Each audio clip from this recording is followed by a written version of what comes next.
I know what you'll be thinking. When it comes to prune your native plants, you'll be getting nervous, but there's really no need to. You think about your camellias and your roses. The better you prune them, the more lush they look and the more flowering you're going to get. It's the same with native plants.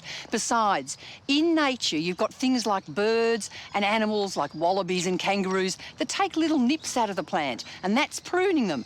I'm going to be showing you much the same, except I'm going to show you how to do it with shears and secateurs.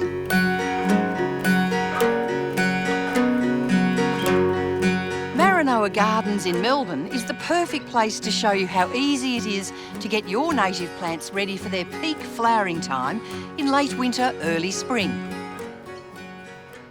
First up, tip pruning. As the name suggests, it's taking off the top or the tips of the branches. You can see how this Westringia, it's a variegated one, but it looks a bit wild and woolly. If you want it to look a bit neater, just get in and take the top, say 10, even 15 centimetres off. And from there, it will send out new shoots. Have a look at this wonderful plant. It's one of the Limelight series of Acacia cognata. I love it because it looks like a shaggy dog. But if you want it to look a bit neater, tip prune. Get your shears out and just snip off like so. And I'm only taking off that amount. And that's easy to do because this whole plant will really bush up nicely and it'll be much longer lived.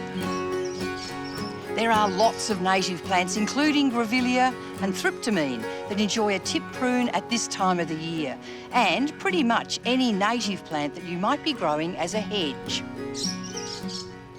Obviously, if you see a flower bud, don't go pruning. I love the flower buds of the Banksias. They are very beautiful. And if you cut that off, you're going to miss all the flowering that's going to happen over the next few months. If you cut off the flowers of the crowea with those beautiful starry pink flowers, the same will happen. You won't get any more. So wait until they finish flowering and then prune them back by about a third. And have a look here. Once that flowering spike has had its flower, it goes into the flowering cone, which is the seed pod. It's wonderfully hard, and if you want to collect the seeds, you can do so. Or you can cut that off just at its base, and then it will shoot out, and this whole plant will be much bushier for it.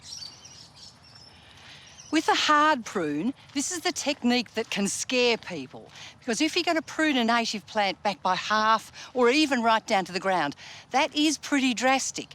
But most native plants will bounce right back in a flurry, especially in spring with the new growth. You think of how they regrow after a bushfire.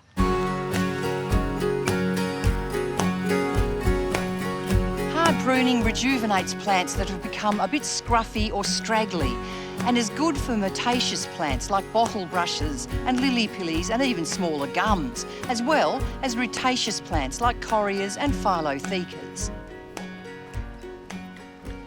I'm going to give this philotheca, or wax plant, a really hard prune. I can see that there's a lot of woody growth in there, but further down there's some green growth. Now, if I cut to just above that green growth, that's going to shoot out in spring next season, and you'll end up with a much, much better shaped plant. It'll take a while, so be patient, but keep your nerve.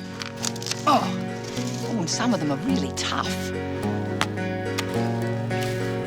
Native clumping grasses like this lomandra really appreciate a good cutback at this time of the year. It's because they've been through a long, hot summer and they're just looking a bit tired and thatchy. Get right in there, right down to its base, a few centimetres above the soil, and give it a chop off right down to its socks.